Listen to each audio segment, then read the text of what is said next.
Hey everyone! In this video, we'll be looking on through the important points of the lesson The Living World in NCRT.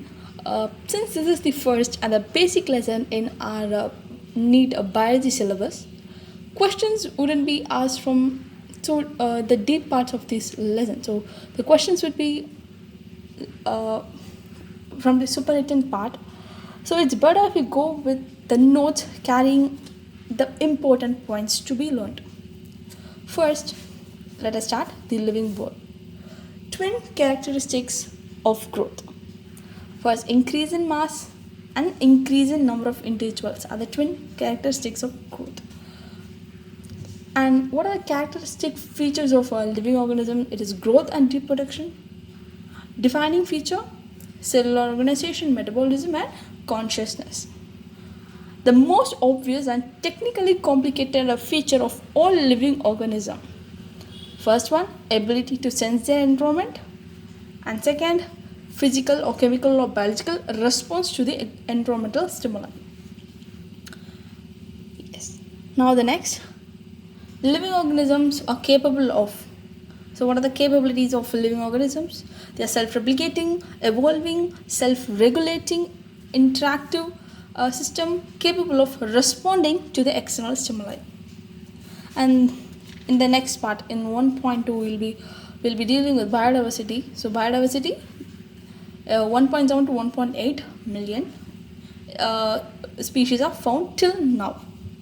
And then we have to look onto the terms nomenclature and identification, and also we have to note the point nomenclature is possible only through identification.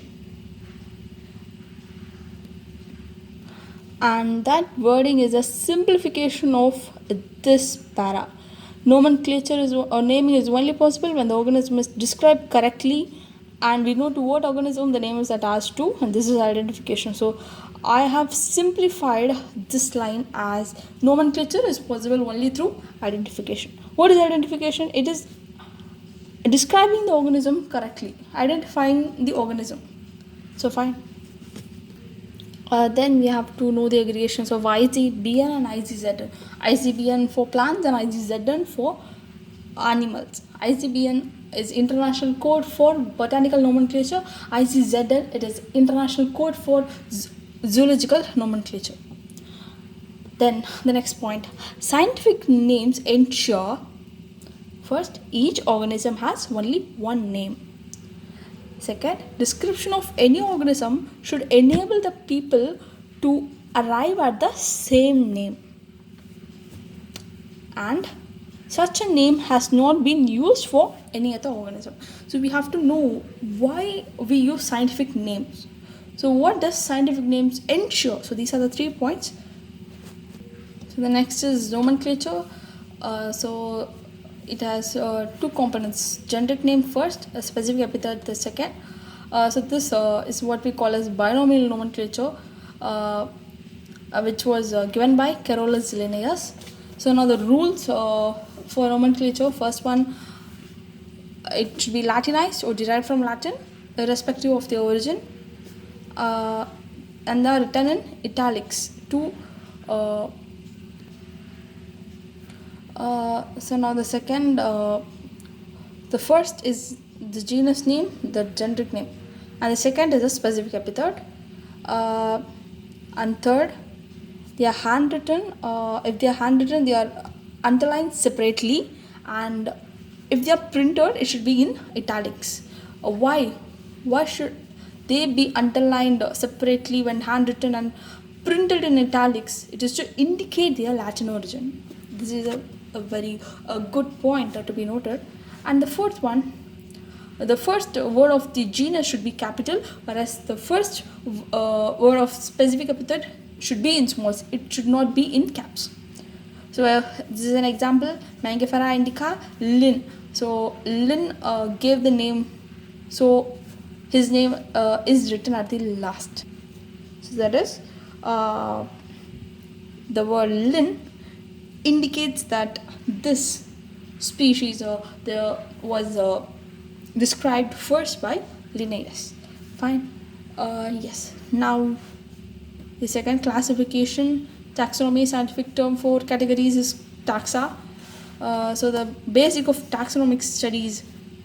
The next one, the basic of taxonomic studies is characterization, identification, classification, and nomenclature. This is a very important point because you'd be asked these. So what are the basic of taxonomic studies? You have to know it is characterization, identification, classification, and nomenclature. So we have to know the order because questions are asked based on the order how they are classified. Now the earliest classification were based on uses and then systematics. First, the Latin word systema, it was derived from the Latin word systema. Fine. So, which means a systematic arrangement of organisms. So, Latin word systema. So, systematics, it studies the relationship between different organisms and diversities, that is the evolutionary relationship. Linnaeus wrote a book, Systema Naturae. Fine. And then the scope of systematics is enlarged to include identification, nomenclature, and classification. So the scope of systematics is enlarged to include three. What is identification, nomenclature, and classification. So now the next one, taxonomic categories together constitute taxonomic hierarchy. So each category, a rank or taxon, is the unit of classification. So the rank or taxon is what we call as the unit of classification. So each category is rank or taxon and it is the unit of classification. So we have to know what is the unit of classification. This is point to be noted. A group represents category. Category in turn represents rank or taxon, and this rank or taxon is the unit of classification. So this is how the order goes, and this is what they gave as a line in our NCERT book. 1.3 second paragraph. If you look onto the second paragraph, yes, or you can find this point given as a line. Fine, yes. So the taxonomic groups or categories are distinct biological entities and not merely morphological aggregates. So we have to know this point.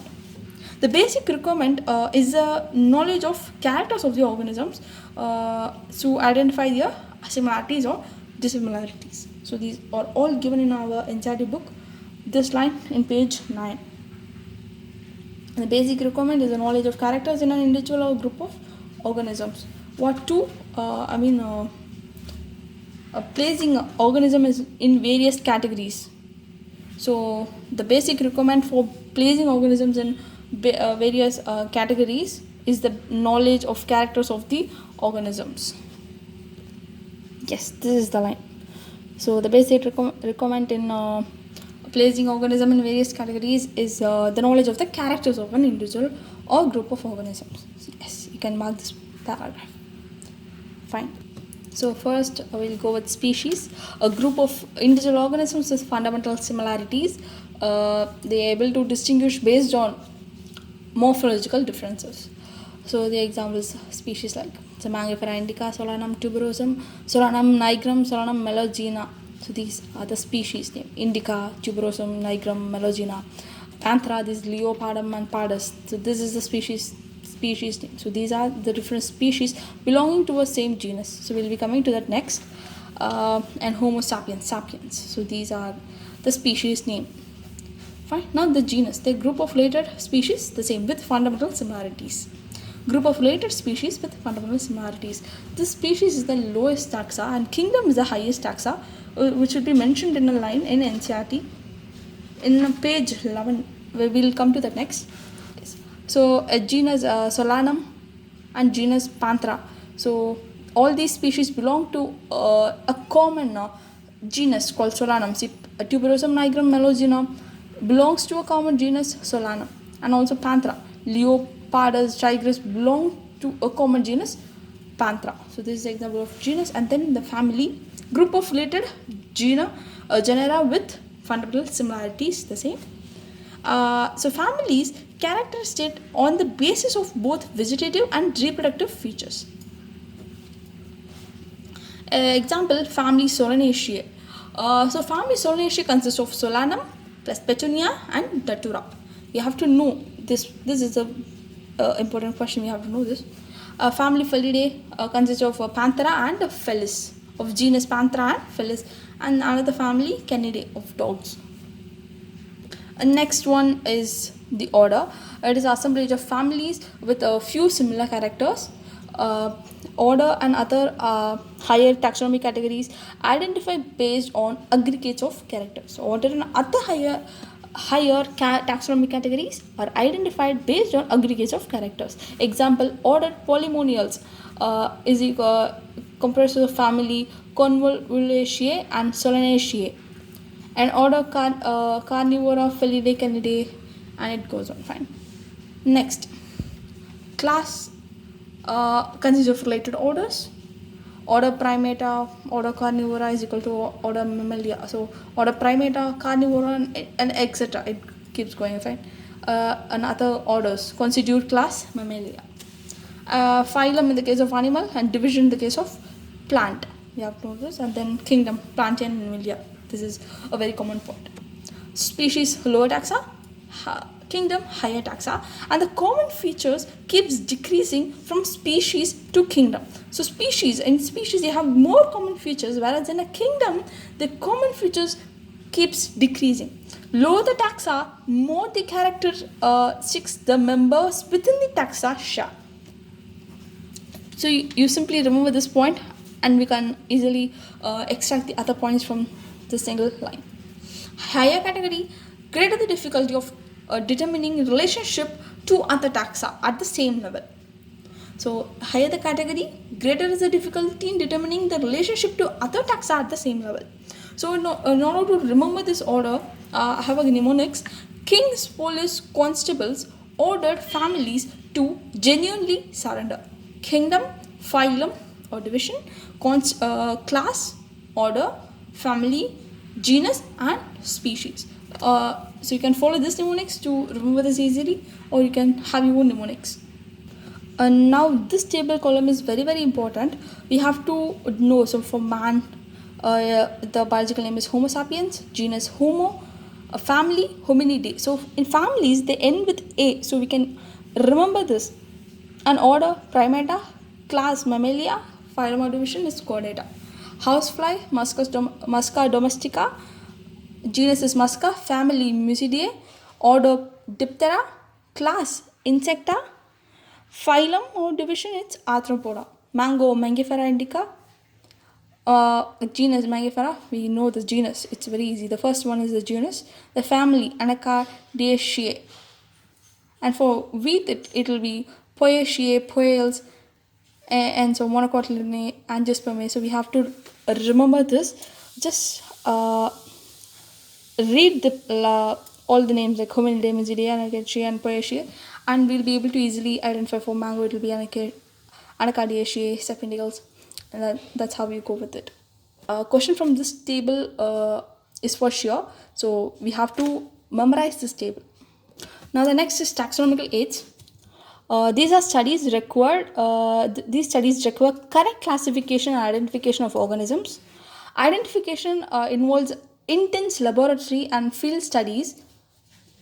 The prime source of taxonomic studies is collection of actual specimens, and this is an important point. These are essential for training in systematics. So now the first, herbarium. Storehouse for plant, dried, pressed, preserved on sheets. These plants are dried, pressed, preserved on sheets. These sheets arranged according to the universally accepted system of classification. Description on herbarium sheets: label, date, label carrying a date, place, English, local, botanical name, collector's name, etc. They serve as quick referral system. This wording is important. The next, botanical garden, live flowers grown for identification purposes. Kew in England, Indian Botanical Garden in Howrah, National Botanical Research Institute in Lucknow. This is important. So now museum, preserved plant animal species.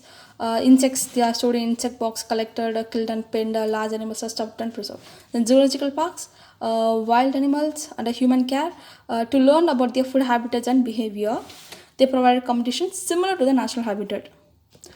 Keys, they are in identification of plant and animal species based on similarities and dissimilarities. Contrasting characters in pairs called couplet. Each statement in a key is called a lead which is analytical in nature.